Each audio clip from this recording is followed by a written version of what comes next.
ভাই মেডিকেলে ফিরে কেমন লাগছে? একদম ফাটাফাটি না? আইতেছি 1 বছর পরে আমরা। ঠিক আছে, আসো আসো, সবাই আসো। দেন সবকো ভাই, তো এখনই বেরোচ্ছে সবাই মেডিকেল করে। তো ওদের কাছ থেকে পুরোটা জেনে নিলাম। ওদের 100 জন করে ডাকছে, তার মধ্যে হাইয়েস্ট 65 জন আসছে। তো আর সকালবেলায় এন্ট্রি করছে ওরা 6:30টা নাগাদ গেটের ভিতরে। গেটের ভিতর থেকে এন্ট্রি করার পর ওদের ওখানে চেস্ট নাম্বার দিচ্ছে, বসাচ্ছে, ব্রিফিং হচ্ছে। তারপর ওদের মোটামুটি 8:30 নাগাদ প্রত্যেক দিন হয়, কিন্তু আজকে বৃষ্টি হওয়ার কারণে আজকে 10:30 বাজে গেছিলো। আর খুব বৃষ্টি চলছিল, বৃষ্টিতে রাইডটা ঠিক হবে না। আজকে কত তারিখ? আজকে গাড়ি হচ্ছে কত? আজকে আজকে 27শে সেপ্টেম্বর। 27 সেপ্টেম্বর। তো আজকে তার মধ্যে 100 জনের মধ্যে 65 জন আসতেছে, তার মধ্যে কিছু জন হাইটে আউট হইতেছে মনে হয়। তো হাইটে বেশি আউট হচ্ছে না, কারণ ফিজিক্যালে 65 জন আসছে। তার মধ্যে আছে 65 জন রানিং হওয়ার পর 44 জন আজকে ঠিক ছিল। তো 44 জনের মধ্যে মেডিকেলে ফিল হলো সব কিছু মিলে 36 জন। আর যাতে হাইট নেই তারা তো আউট হচ্ছে, কিন্তু হাইটের তেমন কিছু না, বারবার দেখছে তাদেরকে। আর মেডিকেল তেমন একটা করা হচ্ছে না, সেম ফিল্ডের মধ্যে চলছে। আর কাউকে সরাসরি আপডেট করছে না, যেগুলো রিমেডিকেল দিচ্ছে আমিও দেখলাম 2-4টা ভাইয়ের। তো তারা ফিট আছে, ফিট হয়ে যাবে রিমেডিকেলে।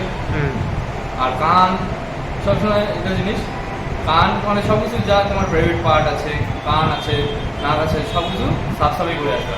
কারণ একটা ভাই আজকে কানে রিমেডিকেল পেলো, কারণ ওর কান সাফ করে আসেনি। তো কালকেই ওই ওদের রিমেডিকেল আমাদের ক্যাম্পের ভিতরেই হচ্ছে। তোমাদের আর একটা জানার ক্যাম্পটা কোন ক্যাম্প এটা? আমাদের শিলিগুড়ি সেভিয়ার ক্যাম্প।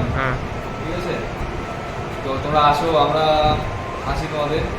আর সকাল তোমাদের টেনশন নেই, কোনো টেনশন নিবে না। যারা বলছো বডিতে আউট করছে না, তোমরা বডি যদি ঠিক থাকে, বডি নিচে মাপছে না, নেপালের বডি মাপছে।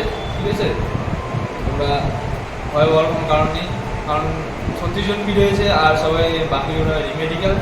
তো কোনো টেনশন নেই, রানিং ঠিকঠাক করো, টেনশন নিবে না। আর স্টেপ বাই স্টেপ চলতে থাকবা। আর আরও কিছু যদি জানার থেকে, আর আমি যদি কিছু বলতে ভুলে গেছি তো অবশ্যই কমেন্ট করবে, আমি পরের ভিডিওটা দিব অবশ্যই তোমাদের। দেখায় নেই এদিকে ভুলে গেছি যে তোমরা যে I-4টার কথা বলেছিলে, তো ওই I-4 দিচ্ছে হচ্ছে একটা OX ইংলিশে, আর একটা ই যে আছে ওর নিচ টায়ে বায়ে ওইটা দিচ্ছে, আর একটা আছে হিন্দিতে ক খ গ ঘ। তো 3টে চার্ট আছে, তোমাদেরকে প্রথমে হয়তো ইংরেজিতেই করাবে। তো তোমার চাপ নিও না, হয়ে যাবে ভাই, তো চাপের কোনো বিষয় নেই। নিজের মনের উপরে ভরসা রাখো, নিজেকে ভরসা রাখো, হয়ে যাবে। আর আমি এইভাবে কোনো দিন ইন্টারভিউ দিই নেই ক্যামেরার সামনে, তো হয়তো কিছু বলতে আমার ভুল হয়ে গেছে, তো সেটা মানে ঠিক আছে, জয় দিন।